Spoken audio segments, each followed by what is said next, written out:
아모레퍼시픽은 지난해 미주와 유럽, 중동, 아프리카, 이른바 이미아 지역 매출이 두 자릿수 성장세를 이어가며 실적을 끌어올렸습니다. 한때 전체 해외 매출의 대부분을 차지했던 중국 비중은 낮아졌고 지역 포트폴리오가 비교적 고르게 분산됐습니다. 실적 반등의 배경에는 브랜드 재정비가 있습니다. 설화수와 라네즈, 여기에 더마 코스메틱 브랜드 에스트라가 글로벌 성장 동력으로 부상했습니다.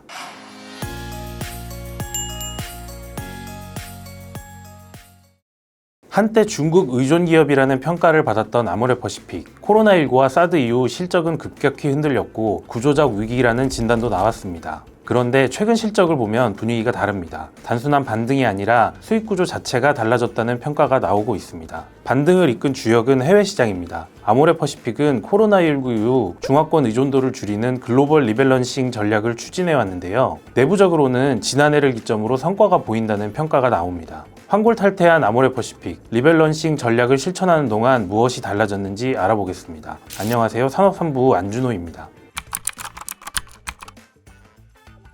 먼저 숫자부터 살펴보겠습니다. 그룹의 주력사인 아모레퍼시픽은 지난해 매출액 4조 2,528억 원, 영업이익 3,358억 원을 거뒀습니다. 전년보다 각각 9.5%, 52.3% 증가한 수준인데요. 4분기에 영업이익은 급감했지만 이건 연말 진행된 대규모 희망퇴직에 따른 일회성 비용 536억 원이 반영된 수치입니다. 이를 제외하면 이익 규모는 시장 기대치를 상회하는 수준입니다. 특히 눈에 띄는 건 해외 비중입니다. 2024년 대비 14.7% 증가한 1조 9,091억 원을 글로벌 시장에서 벌어들였는데요. 미주와 유럽, 중동, 아프리카, 이른바 이미아 지역 매출이 두 자릿수 성장세를 이어가며 실적을 끌어올렸습니다. 각각 전년 대비 20.3%, 41.5% 증가했는데요. 한때 전체 해외 매출의 대부분을 차지했던 중국 비중은 낮아졌고 지역 포트폴리오가 비교적 고르게 분산됐습니다. 미주 지역에서만 6,310억 원, 이미아에선 2,410억 원을 벌어들였습니다.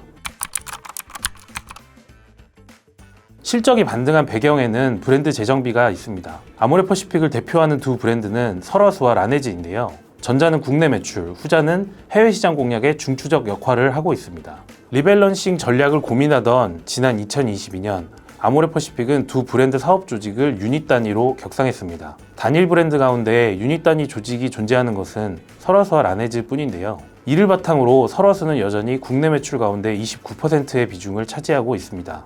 라네즈는 국내 비중은 6%에 그치고 있지만 대신 미국과 유럽을 중심으로 존재감을 키우고 있습니다. 여기에 더마 코스메틱 브랜드 에스트라가 글로벌 성장 동력으로 부상했습니다. 작년 미국 세포라에 입점한 이후 빠르게 유통망을 확대하며 해외 매출이 가파르게 늘고 있습니다. 일본에서도 Q10 메가와리 연말 행사에서 브랜드 설립 후 최고 매출을 달성했다고 합니다.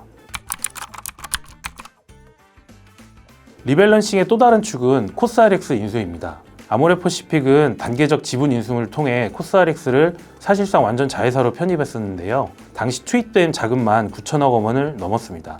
코스알엑스는 인디브랜드 특유의 기민한 제품 기획력과 트렌드 대응력을 강점으로 삼고 있습니다. 아모레퍼시픽은 이 DNA를 자사 R&D 역량과 결합해 시너지를 내고자 했는데요. 인수 뒤엔 실적이 하락하며 우려도 나왔지만 지난해 하반기부터 본격적인 실적 반등이 이루어졌습니다. 4분기 분기 기준으로 역대 최고 매출액을 달성했습니다.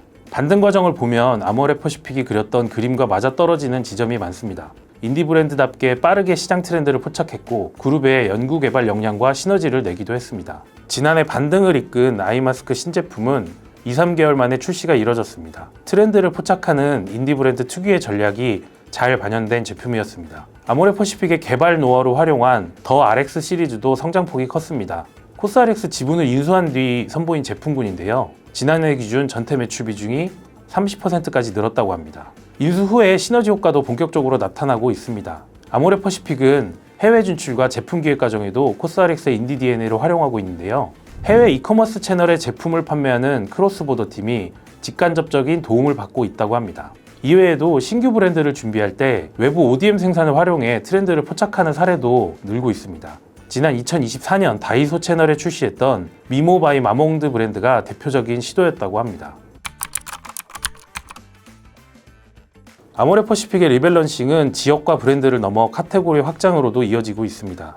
북미, 유럽 시장을 중심으로 헤어케어와 메이크업 비중을 끌어올리고 있는데요. 헤어케어 부문은 두 자릿수 성장세를 보이고 있고 메이크업 부문은 지난해 처음으로 매출액 1조 원 고지를 밟았습니다. 글로벌 헤어케어 시장은 2034년 2169억 달러까지 성장이 예상됩니다. 아모레퍼시픽은 샴푸 등 일반 제품이 아니라 기능성을 강조하는 전략을 택해 진출할 계획이라고 합니다. 려, 라보에이치 등 주요 헤어케어 브랜드들 역시 기능성 제품이 강점인 브랜드입니다. 서경배 아모레퍼시픽 그룹 회장은 작년 창립 80주년 기념식에서 통합 포트폴리오의 중요성을 강조했는데요. 스킨케어와 색조, 헤어케어, 웰니스, 뷰티 디바이스까지 포괄하는 라인업을 갖추겠다는 의지로 보입니다. 아모레퍼시픽은 리밸런싱 전략을 통해 지역 다변화와 핵심 브랜드의 성장, 카테고리 확장 등을 추진하고 있습니다. 이 전략이 장기적으로 글로벌 경쟁력을 얼마나 끌어올릴 수 있을지, 그리고 K뷰티 2차 호황 속에서 어떤 위치를 차지하게 될지 주목됩니다. 더벨은 아모레퍼시픽의 다음 행보를 계속해서 짚어보겠습니다. 감사합니다.